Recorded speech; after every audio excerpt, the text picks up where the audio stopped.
শ্রীমতী রাধারানী এবং সকল ব্রজগোপীগণ শ্রী যমুনার তীরে নির্জলা ব্রত করলেন।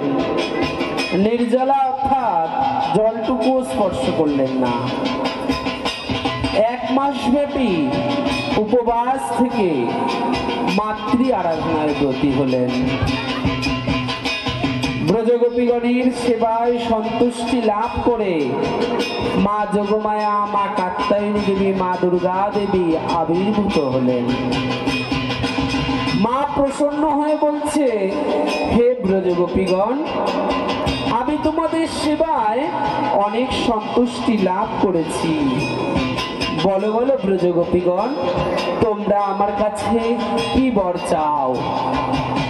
তখন শ্রীমতী রাধারানী এবং সকল ব্রজগোপীগণ করজোড়ে মায়ের কাছে বলছে, হে মা যোগমায়া, হে মা কাত্যায়নী, হে মা দুর্গা দেবী, তোমার চরণে আমাদের সকল গোপীগণের এই নিবেদন, আমরা যেন ওই নন্দের বেটা কানুকে আমরা প্রতিরূপে লাভ করতে চাই।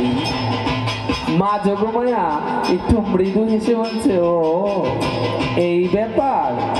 শোনো শোনো ব্রজগোপীগণ, আমি যেহেতু তোমাদের সেবায় অনেক অনেক সন্তুষ্টি লাভ করেছি, তাই আমি তোমাদেরকে বরদান করছি, আগত শারদীয়া পূর্ণিমার রাজতিথিতেই স্বয়ং কৃষ্ণচন্দ্র ভগবান তোমাদের সকল গোপীগণের মনোবাসনা পূর্ণ করবে।